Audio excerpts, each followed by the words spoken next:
Price the Lord. கிறிஸ்துவுக்குள் மிகவும் பிரியமானவர்களே, கர்த்தராகிய இயேசு கிறிஸ்துவின் நாமத்தினாலே உங்களை வாழ்த்தி வரவேற்பதில் மிகுந்த மகிழ்ச்சி அடைகிறேன். எல்லாரும் எப்படி இருக்கிறீங்க? கிறிஸ்துவுக்குள் சந்தோஷமாக இருப்பீர்கள் என்று சொல்லி நான் பூர்ணமாய் நிச்சயித்திருக்கிறேன். உங்களை சந்திப்பதில் எனக்கு மிகுந்த மகிழ்ச்சி. என்னுடைய விலாசம் pastor D Devasir, Hebron prayer hall, above Sangeetha mobiles, opposite RVS college, Sulur, Coimbatore. என்னுடைய mobile number 9488265952. Praise the Lord. கர்த்தர் உங்களை ஆசீர்வதிப்பாராக. இன்றைய தினத்திலும் கூட தேவனுடைய வார்த்தையாக தியானிக்க இருக்கிற காரியம் என்னவென்றால், இளைப்பாறுதலை குறித்து நாம் தியானிக்கலாம் என்று இருக்கிறேன். பிரியமானவர்களே, இன்றைக்கு ஒரு வீட்டுக்கு வீடு அல்லது ஒரு தேசத்துக்கு தேசம், ஒரு நாட்டுக்கு நாடு இளைப்பாறுதல் அற்றவர்களாக காணப்படுகிறார்கள், சமாதானமற்றவர்களாக காணப்படுகிறார்கள். ஆனால் மனிதனை முதலாக இயேசு கிறிஸ்து ஜனங்களை அழைத்த போது இயேசு இப்படியாக அழைத்தார்: வருத்தப்பட்டு பாரம் சுமக்கிறவர்களே, நீங்கள் எல்லாரும் என்னிடத்தில் வாருங்கள், நான் உங்களுக்கு இளைப்பாறுதல் தருவேன் என்றுதான் அழைத்தார். பிரியமானவர்களே, நம்முடைய தேவன் நாம் இளைப்பாறுதல் உள்ளவர்களாய் இருக்கும்படி, சமாதானம் உள்ளவர்களாய் இருக்கும்படி தேவன் விரும்புகிறவராய் இருக்கிறார். பாருங்க, பழைய ஏற்பாட்டிலும் சரி புதிய ஏற்பாட்டிலும் சரி தேவன் நம்மை இளைப்பாற பண்ணுகிற தேவனாகவே இருக்கிறார்.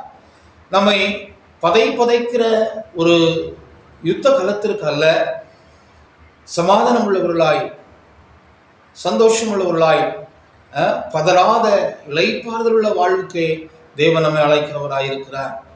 பிரியமானவர்களே, தாவீது இப்படியாக சொல்கிறார்: அவர் என்னை புல்லுள்ள இடங்களில் மேய்த்து அமர்ந்த தண்ணீர் அண்டையில் என்னை கொண்டு போய் விடுகிறார் என்று சொல்லுகிறான்.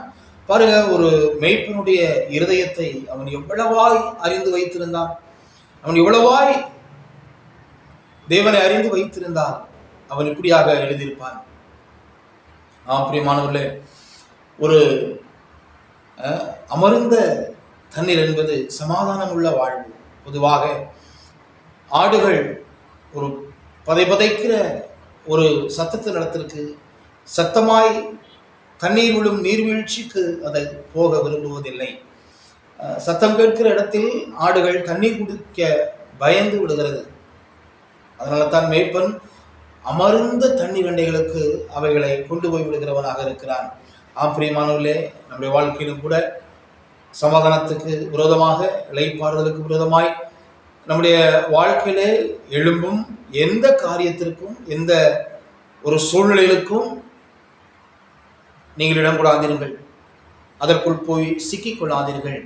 இயேசு சொன்னார், மனிதன் உலகம் முழுவதையும் ஆதாயப்படுத்தி கொண்டாலும் தன் ஜீவனை நஷ்டப்படுத்தினால் அவனுக்கு லாபம் என்ன என்று கேட்டார். அப்போ தேவன் நமக்கு இளைப்பாறுதல் தரும்படி நம்முடைய எல்லா எதிரிகளையும் சிலுவையிலே அவர் முற்றுமாய் அழித்தார் என்று வேதம் சொல்லுகிறது. துரைத்தனங்களையும் அதிகாரங்களையும் உரிந்து கொண்டு சிலுவையிலே அவனை நிர்வாண கோலமாக்கி வெற்றி சிறந்தார் என்று எழுதப்பட்டிருக்கிறது. இயேசு தன்னுடைய உயிரை கொடுத்து வெற்றியாய் நமக்கு சமாதானத்தை கொடுத்திருக்கிறார்.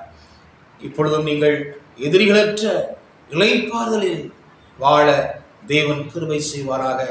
அதையே நேசியுங்கள், அதையே வாஞ்சுங்கள், இளைப்பாறுதலில் வாழுங்கள்.